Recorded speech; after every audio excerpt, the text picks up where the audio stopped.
Selamat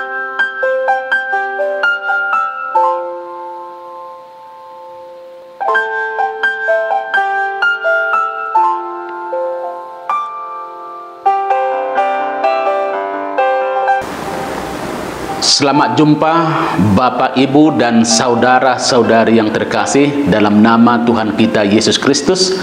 Saya Pastor Markus Manurung OFMKAP kembali hadir menyampaikan penjelasan isi kitab suci dari Minggu Biasa keempat tahun C.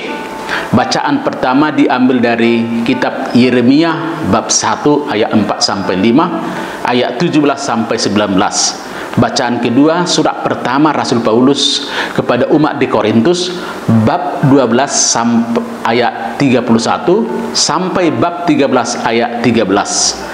Injil diambil dari Lukas 4 ayat 21 sampai 30. Bacaan pertama dari kitab Yeremia mengungkapkan panggilan Allah terhadap Nabi Yeremia. Nabi Yeremia dipilih dan dipanggil oleh Allah. Yeremia dipilih Allah sejak dalam kandungan ibunya. Tuhan sungguh punya inisiatif akan panggilan Yeremia. Oleh karena itu Tuhan berjanji bahwa Tuhan akan tetap menyertai Yeremia. Nabi Yeremia menyadari bahwa Tuhanlah sebagai sumber perutusannya. Oleh karena itu, walaupun begitu banyak tantangan penderitaan yang dihadapi oleh Nabi Yeremia, Tuhan selalu mendampinginya.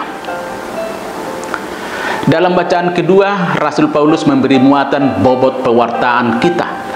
Pewartaan itu hendaknya didasari oleh iman, kasih, dan pengharapan. Dalam pewartaan itu diharapkan ada kasih. Jika kita melakukan pewartaan dalam kasih, maka pewartaan itu akan membuahkan kesabaran, murah hati, tidak cemburu, tidak memegahkan diri dan tidak sombong, tidak melakukan yang tidak sopan dan tidak mencari keuntungan diri sendiri. Ia tidak pemarah dan tidak menyimpan kesalahan orang lain. Injil pada Minggu Biasa keempat tahun C ini mengetengahkan kepada kita perihal pewartaan untuk semua. Kendati Yesus ditolak oleh sekampungnya dalam hal itu, Yesus mau menunjukkan bahwa perutusannya yang diterima dari Allah Bapa adalah untuk semua. Kehadiran Yesus bukan untuk orang tertentu, tetapi untuk semua orang. Walaupun orang Yahudi selalu berpikir bahwa merekalah bangsa terpilih, mereka adalah turunan yang pasti memperoleh keselamatan. Mereka egois. Mereka menganggap mereka yang beruntung.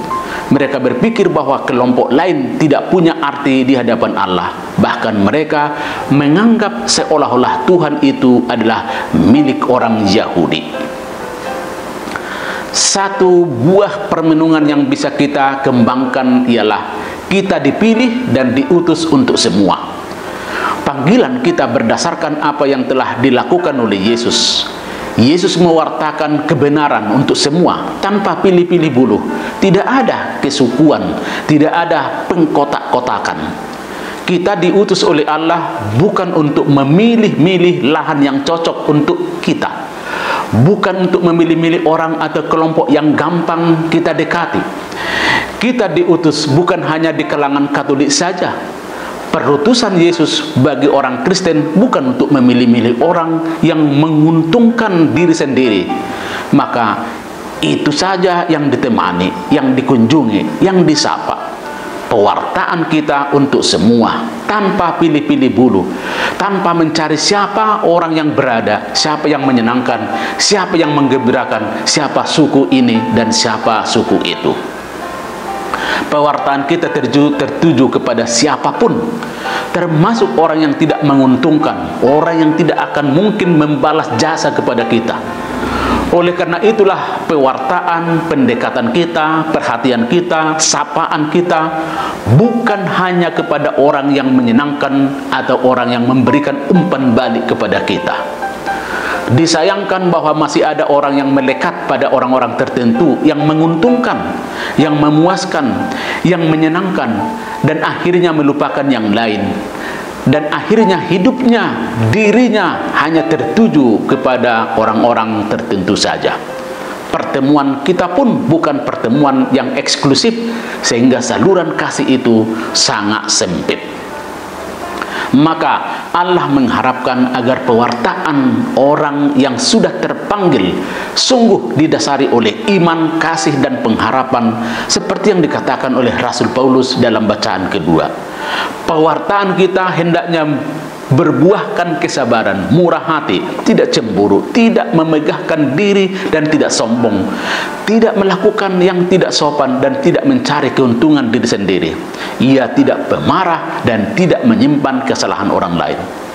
Kita yakin dan percaya bahwa kita bukan mengandalkan diri sendiri. Sekalipun kita mengalami tantangan dan kesulitan, Allah akan tetap menyertai kita.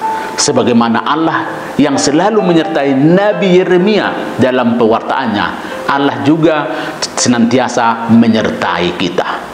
Moga-moga kita yang terpanggil dalam tugas apapun, kita menampakkan kasih, iman, dan pengharapan. Dan moga-moga panggilan kita terarah kepada semua orang. Kita percaya bahwa Allah akan senantiasa menyertai kita. Tuhan memberkati. Amin.